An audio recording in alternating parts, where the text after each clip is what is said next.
So inspectors general, they're the ones that check out to make sure that everything's going well in different departments, and they find out if there's any problem areas or people not upholding the law and the regulations for that department.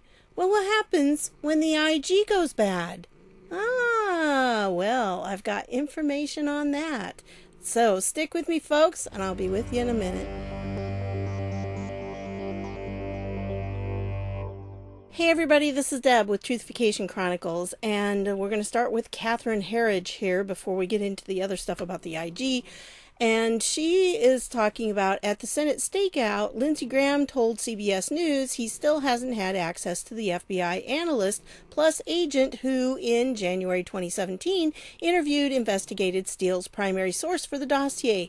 That matters because declassified IG Horowitz footnote number 350 posted here shows multiple warnings to FBI, some as early as January 2017, same month inauguration, that dossier likely or assessed to contain Russian disinformation. Did FBI leadership know? Plus, when? Also appears IG Horowitz FISA team accessed key witnesses Graham is now seeking. So, thought that was very interesting, something you might want to see and to look at these different documents here, but this is from the report here, the Horowitz report, and there's the footnote that she's referring to. So, thought that was very interesting that she's pointing that out, and that's a very good question she's got. You've got to wonder why these people were going on, and did the FBI leadership know, and when did they know? So I thought I'd give you that one. Remember, all the links will be down below in the description. So if you're interested in reading things a little more in depth, you can do that. And I wanted to show you this because, the State Department goes to war with fired IG. Accuses him of breaking chain of command to protect himself from past investigation. So this Inspector General Steve Linick, that was the one that was the IG of the State Department, and Pompeo asked Trump to fire him. Okay, well, Pompeo's not a rash guy, so I figured there was something behind it. Oh yeah, it's coming out now, so now we know. And this article kind of gives a real good overview, but you know me, I like to go to the documents, and so here's the actual document. This is from the State Department to this guy's lawyer, and he says, I'm writing to confirm in writing the instructions the department provided to your client, Mr. Steve Linick, on May 15, 2020, when he was informed by phone that the president decided to remove him from office and place him on administrative leave for 30 days. By the way, Trump had to put him on leave for 30 days with pay so that he could inform Congress, because he has to inform Congress 30 days before the guy actually is fired. So technically, he was not fired for 30 days after this announcement, but that's why he had to go through that process. When Mr. Linick was removed from his position on May 15th and placed on administrative leave, his physical access was terminated, and he was clearly instructed by department officials not to contact OIG staff members about official matters or return to his former office without authorization by department officials who would facilitate any such contacts. However, it has come to the department's attention that he may have violated these instructions on multiple occasions while on administrative leave. So he wasn't supposed to be there. He wasn't even supposed to have contact with anybody in the OIG, none of the staff members. Well, if you go through this, it's talking about what he did, and there were real good reasons why he was fired. For example, we understand that in the days before his congressional testimony, he sent a text message to the Deputy Inspector General, Diana Shaw, requesting a copy of the DOD IG report, the Department of Defense IG report, on the origins of a leak of a draft state OIG report to the media last fall. Without informing her own chain of command, we understand that Ms. Shaw then contacted the DOD Office of Inspector General to request a copy of the report on Mr. Linick's behalf. It is not clear what Mr. Linick's motivation was, but it was inappropriate for him to seek the DOD IG report through the state OIG given that he was, at the time, on administrative leave pursuant to a decision by the President with a new acting Inspector General in place. His apparent urgency is all the more unusual given that Mr. Linick had repeatedly refused to share the DoD IG report with anyone in the State Department itself. We note that upon learning of Mr. Linick's inappropriate request to the Deputy Inspector General, the Acting Inspector General authorized the release of the report both to relevant congressional committees and to the department. Moreover, we understand that Mr. Linick has repeatedly returned to his former office without seeking authorization from his department reporting chain, also contrary to the clear instructions he received. Given the apparent confusion on this matter, I request that you confirm in writing that your client now clearly understands these instructions and to clarify the nature and intended purpose of any such contacts that were made contrary to the instructions received. Moreover, we request that you remind your client as well of the importance of ensuring that all applicable requirements under the Federal Records Act are met. That means there's some kind of documentation that they're looking for, and it better be in the file. Specifically, it is important in conjunction with Mr. Linick's out-processing that all federal records he generated during his tenure as the department's Inspector General are archived onto U.S. Department of State systems. This includes federal records that Mr. Linick may have originated or received on personal devices or accounts, including text messages or draft OIG reports that he reportedly sent to his personal email account. Because the guy did. He sent some reports to his, at least one report he sent to his personal Gmail account. These guys in their Gmail accounts. Okay? So he sent it there 8 times, and I have no idea why 8 times. Although the finding was that he didn't pass it on. But still, why did he send it to himself 8 times? You just gotta wonder. I understand that our legal office is coordinating with the Office of Inspector General regarding these Federal Records Act requirements. The department's record office would be happy to provide any assistance or further guidance Mr. Linick needs to meet these obligations. Please confirm in writing when your client has completed all necessary steps under the Federal Records Act. Yep, but he's in deep, deep doo. When I read this, I thought, this is not just, oh, I didn't like the guy, or the guy was in trouble, or, he was investigating Pompeo and Pompeo didn't like it. Oh, no. There's more to the story. Okay, now this one, I'm definitely not going to read it all because it's like 20-some pages, 26 pages. But this is to Horowitz, and this basically lays out the reason why this guy was fired. Now, as I understand it, this guy, as it said in that last document, there was a report that was supposed to be put out. Well, there had been a leak that went to, I think, the Daily Beast. And so they were trying to find out who leaked this particular material. And, they were trying to track it down. Well, in the course of things, they got to the Inspector General department, and that's really where they found out it came from, because they were the only people that had it. So it had to be one of them, but they haven't found out who yet.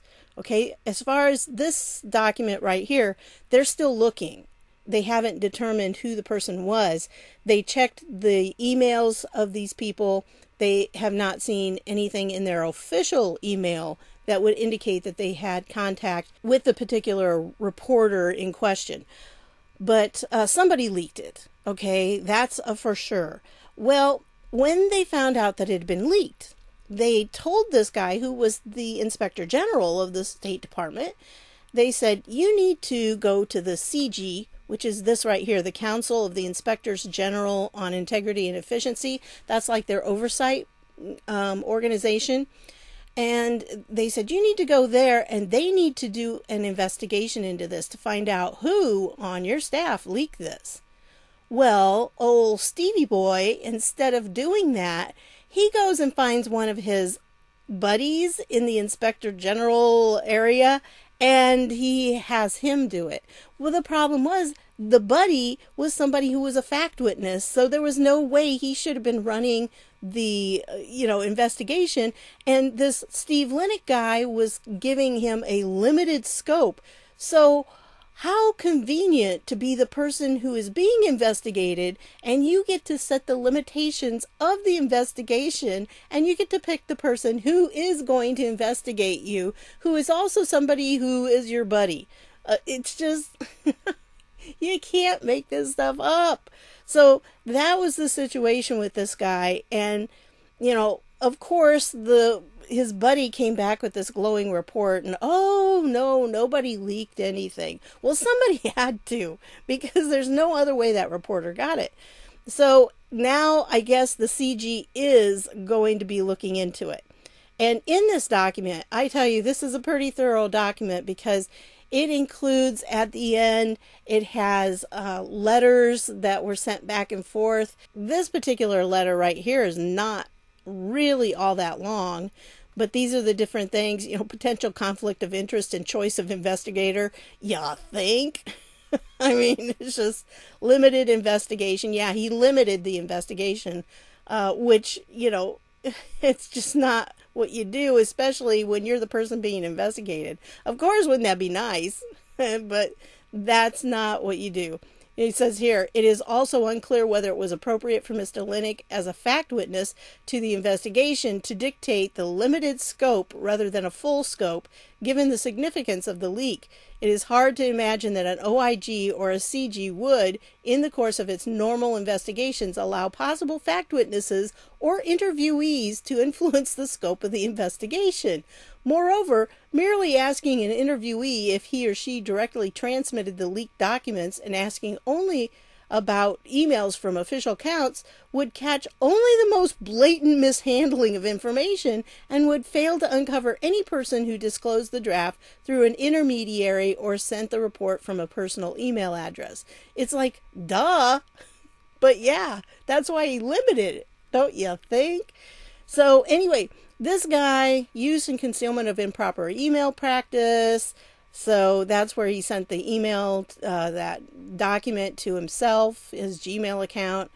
And OIG launches questionable parallel investigation under a possible conflict of interest. It's just, yeah, there were reasons why this guy was fired. Pompeo was right to do it. Inappropriate contacts with OIG staff and an apparent attempt to obtain department records, contrary to instruction. Because when he left, they told him, don't come back. So he was not supposed to come back at all. But, oh no, he tried to skirt that. A pattern of leaks continues. There's been all kinds of leaks. So anyway, that's what you have here. And then, and it went to... See, it went to all these different people. Acting State Department Inspector General, Chairman Ron Johnson. You have Chairwoman Carolyn Maloney, Chairman Jim Reich, Chairman Elliot Engel, and Senator Chuck Grassley. Now, Grassley had inserted himself into this because he's supposedly, as I covered in a previous video, the whistleblower thing is kind of his baby, and he was considered the patron saint of whistleblowers. So he had to make sure that this guy was not removed just for petty reasons. And so he sent a letter to the president and said, hey, why'd you get rid of this guy? So there's correspondence on that. Well, this one right here is to Elliot Engel. He's the chairman of the Committee on Foreign Affairs in the House. And it's like, part of this says, I'm not sure why this fits in with you. Why are you interested in this? At least that was the impression I got. But they go through and, yeah, we got your letter and here's the reasons. And, it fell within the lawful prerogative of the executive branch. So everything's hunky-dory. Trump did it all right, the way he was supposed to do it. And, the Democrats are trying anything they can. Of course, it has to be wrong because Trump did it. So that's what this particular one is. This Brian Bulatao, he's been busy. So then there's this one, another one that's about it. And because Engel sent a letter to the White House Chief of Staff, which is now Mark Meadows, and it said basically the same thing. So here's the response on that. Yes, the president has the ability to do this. Yes, everything he did was copacetic. It's all good. And so this goes through a little more of the actual, legalese and things that they're supposed to. This OLC is the Office of Legal Counsel, which is kind of the arbitrator of things. Like if they need a basic ruling on something, they're the ones that usually put out a statement of some kind. So this one is by the that Purpura guy who was one of the lawyers during the impeachment. So Cipollone is the main one, and then this guy is the deputy. So there, and then went to these guys. And then there was one, this was the one to Grassley, because it's similar to what the others are, because it's saying, yes, Chuck, we did it right. We did it fairly. We're not overstepping our bounds. We appreciate your concern. So, that's what this is. And like I said, there's more pages, but it's mostly the same kind of thing. A bunch of letters going back and forth saying, yes, we did it right. Over and over again it says it. But they're all different. I mean, if you want to read them, they're all different. But speaking of letters, well, Diane here has decided she needed to send a letter as of June 9th. And she is sending it to Ratcliffe, who is now our DNI. And so this is the document. Okay, and so what she's interested in is she's concerned about a potential withdrawal from Afghanistan. And so I'm not really sure why they're so concerned about this now. I mean, it was Obama that was the one that, just suddenly pulled all the troops out of Iraq, when he was president. And so they're upset that Trump wants to start pulling out forces, and he has said that he wants to execute a complete U.S. military withdrawal by November. But, he's not going to do it stupidly. He's going to do it with intelligence. And so she's very upset about that. Now, I'm not sure what the connection is there. I'm not sure why she's so upset. I think there's 2 pages. And it's not just her, it's Warner and King and Reade and Feinstein, and those are all for Democrats. So I don't know why that's something that she felt so strongly about, but what she's trying to do is pit Ratcliffe against Trump. She's trying to say, now look, you didn't really like it when Trump was talking about pulling out those troops. So you need to stand up against him, and you need to tell Trump what to do. I think that's what she was trying to do with it. But anyway, I'll leave the link down below. You can look at it and see what you think. And then this one is a letter from Attorney General Barr to the D.C. Mayor, Muriel Bowser, on the Trump administration's restoration of law and order to the district. And this person right here, by the way, is the spokesperson for the DOJ. So, yeah. Anyway, this is also dated June 9th. And it talks about what actually happened and some of the reality that was going on. Okay, there we go. A little easier for me to read because it's getting late at night and my eyes are going on me. I've been reading all day. So this says, I respond here to your June 4th, 2020 letters to President Trump and to me and other senior officials in his administration. We appreciate your responsibilities to the citizens of the District of Columbia, and we have the greatest respect for the Metropolitan Police Department, and you'll see that, MPD will be used throughout, with whom we have long worked cooperatively and continue to work cooperatively in performing our respective law enforcement responsibilities at the seat of the government of the United States. The district has a long history of hosting peaceful demonstrations, and had the recent demonstrations remained peaceful and within the control of local law enforcement, the president would never have had any need to augment existing resources for the purpose of restoring law and order. Unfortunately, that was not the case last week. See, Barr's really in on this because they threw stuff at him.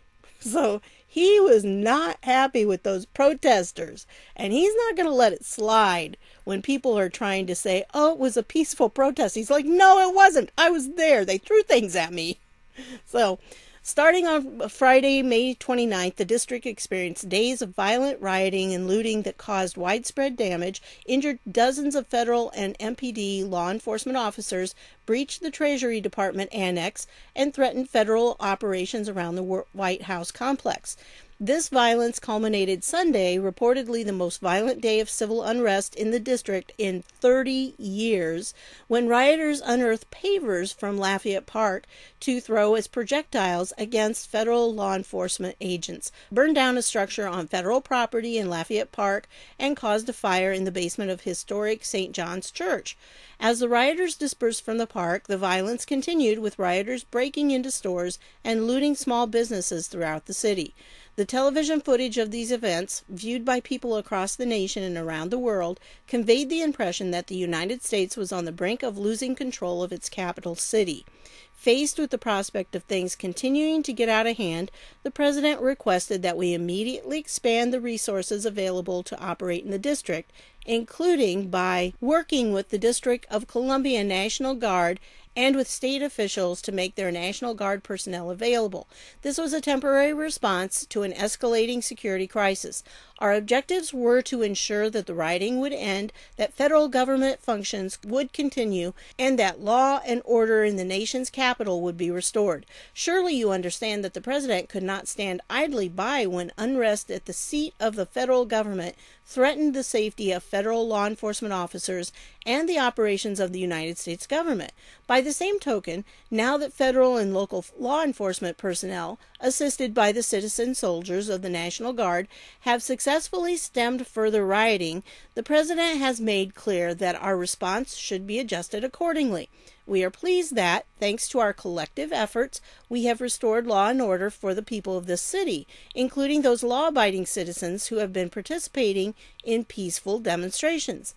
As your repeated requests, including as recently as yesterday, for additional support indicate, the mission of securing the district requires continued cooperation among the MPD, the federal government, and the National Guard. We will continue to meet that task together as the people of this city expect and deserve.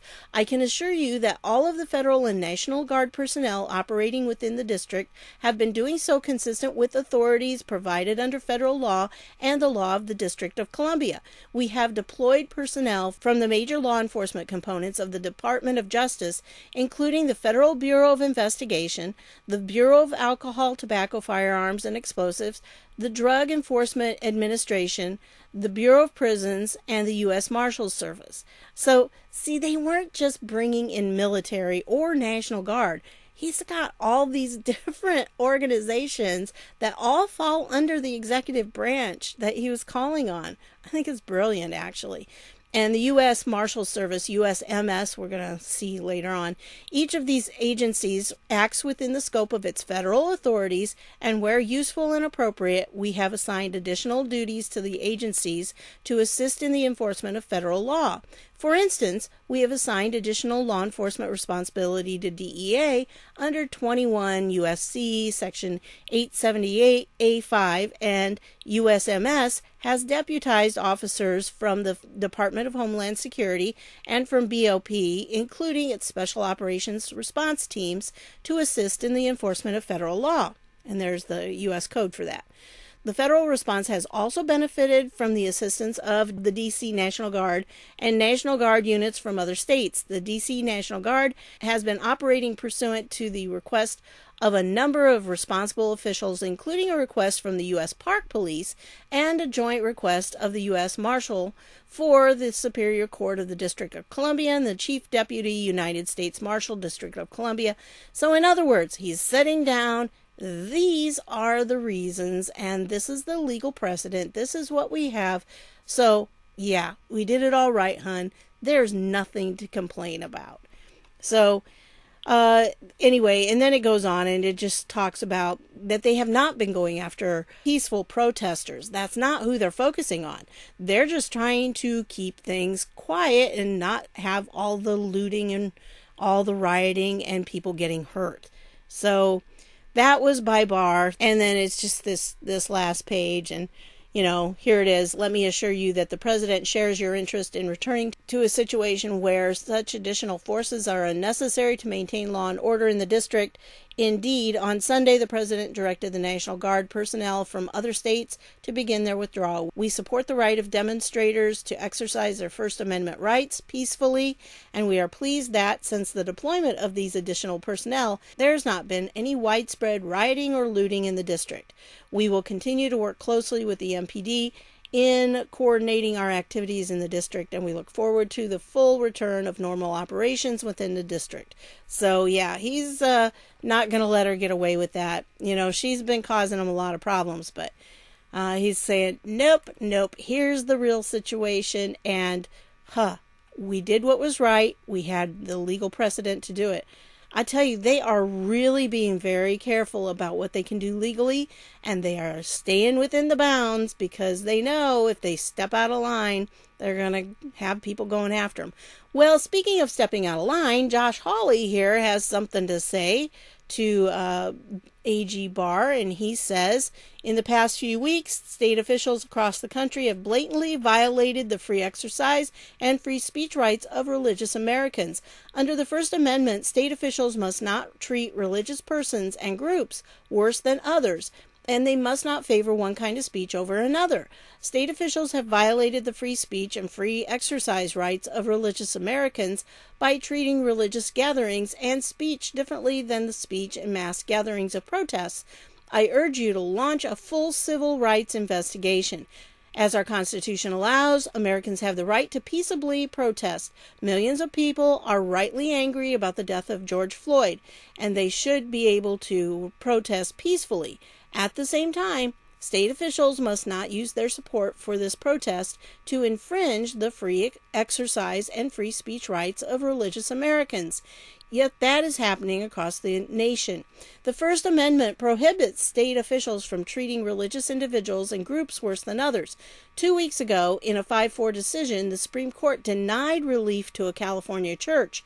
The decision tilted in favor of the state, the Chief Justice wrote, because of uncertainty about whether the church was being treated worse than comparable secular organizations. Now, after 2 weeks of nationwide protests, no uncertainty remains. Many jurisdictions across the nation are imposing extraordinarily strict caps on religious gatherings, such as restricting religious gatherings to 10 or fewer people, even as those jurisdictions allow thousands of people to gather closely in protest. States cannot allow one but prohibit the other. These actions also violate free speech. The First Amendment prohibits state officials from banning meetings based on the ideas that will be expressed. State officials have determined that the message behind the current protests is worth saying, but state officials cannot block religious speech while allowing protests simply because the states think the protest speech is more valuable. Because of coronavirus, religious individuals already have been unable to fully celebrate important religious days, Passover, Easter, Ramadan, Pentecost, among others. They should not have to undergo the continued indignity of state officials violating their free exercise and free speech rights as well. I'm grateful for your involvement so far on this issue, such as the department's May 19th letter to the Governor of California over that state's problematic mistreatment of religious Americans. I urge you to remain engaged, open a full civil rights investigation, and bring whatever lawsuits are necessary to secure the First Amendment rights of all Americans. And that's signed Josh Hawley. So I think that's pretty good. And I'm sure that AG Barr is going to be taking care of that aspect of things because he's already taken steps in that direction. Well, speaking of unreasonable governors, I think you all probably remember that Michigan's Governor Whitmer took this guy to court, and it was a 77-year-old barber because he continued to work, and, he was not going to let her stop him.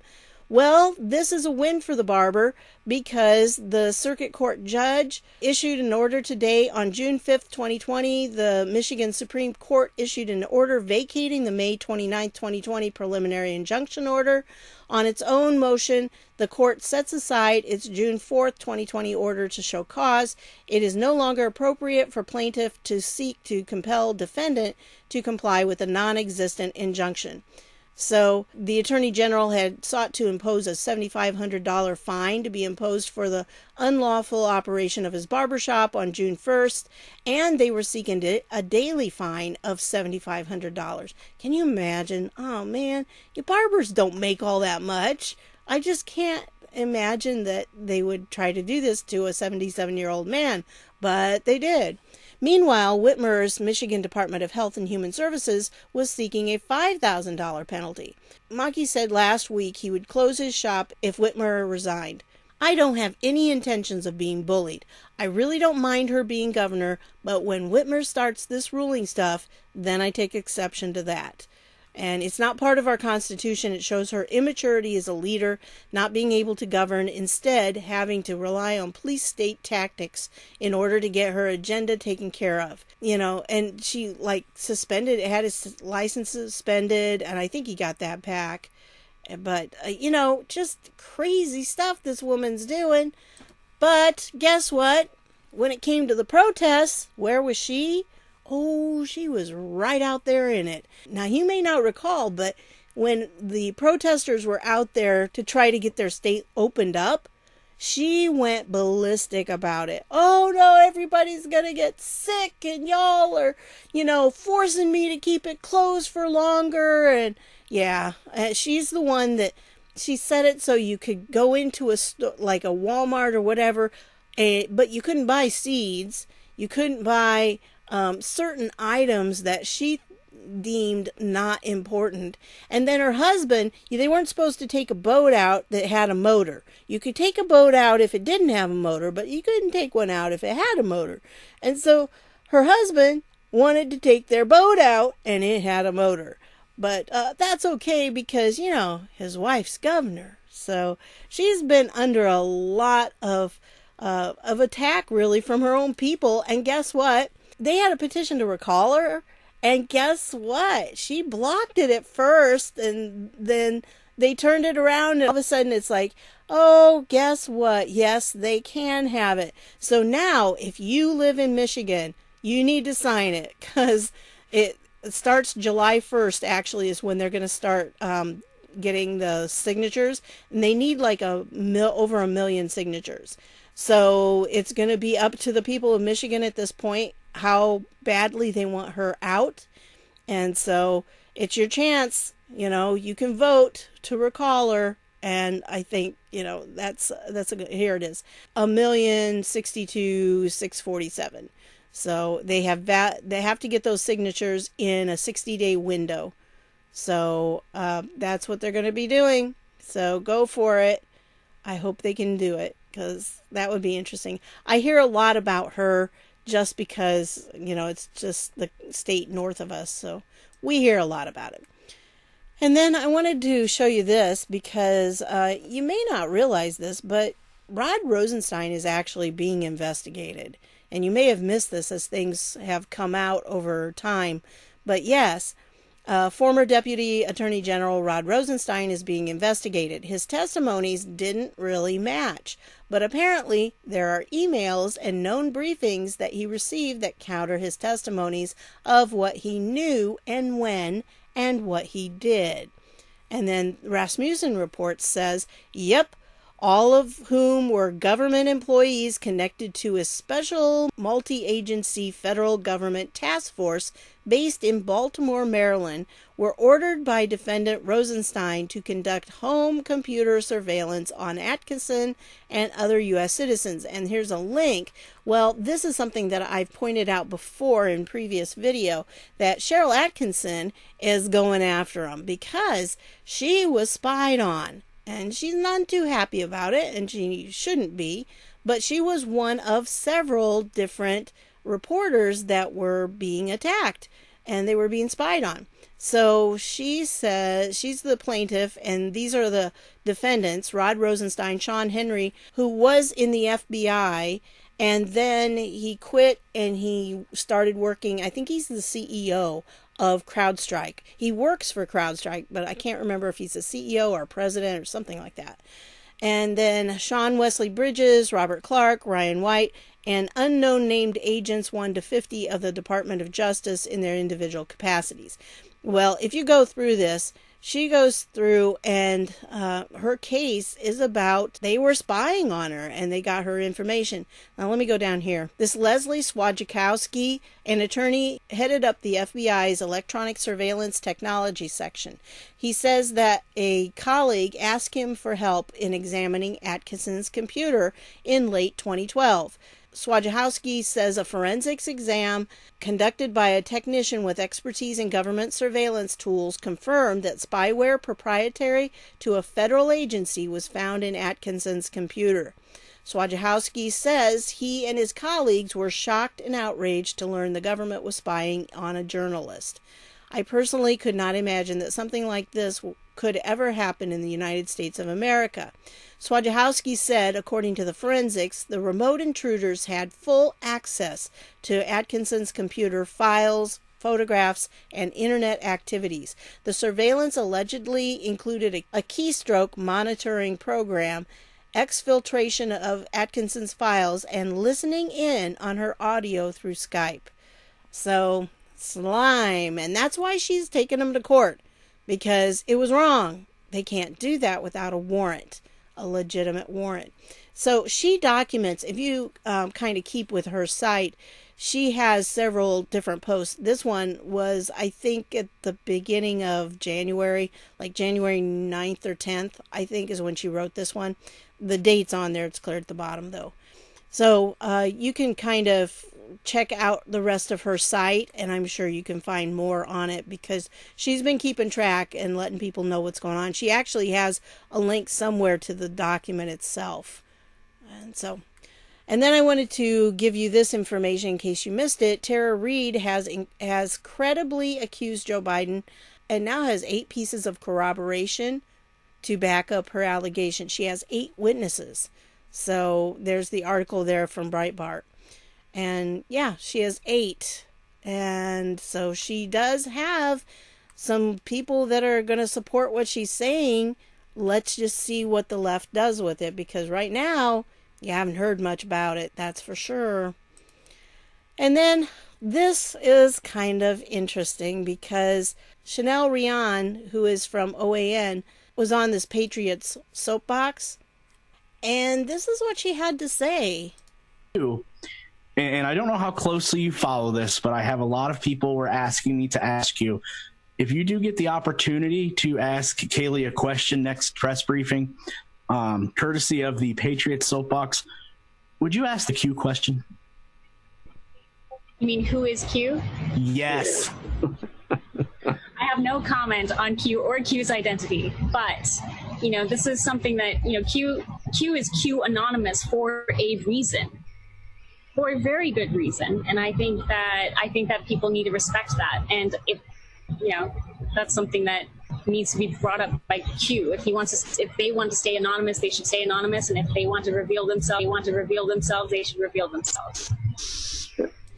Okay, there is actually a full clip of this that I'm sure you can get to, but that's her response. And I do think that she has a very valid point. If they wanted us to know, they'd let us know. They haven't, and that's because they need to stay anonymous. So when people are saying, ask the Q, that's not what that means, okay? That's not what's supposed to be asked.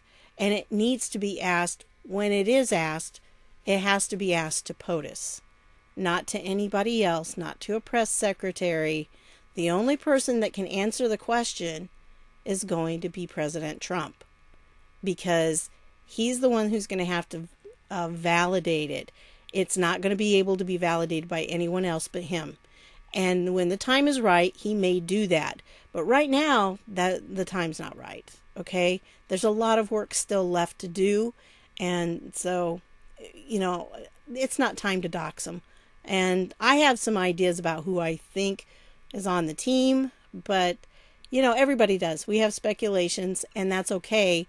But actually putting anybody out there and saying it's this person or that person, it's just not time. And if you read the 17th letter of the Alphabet's Post, you know that he says no fame.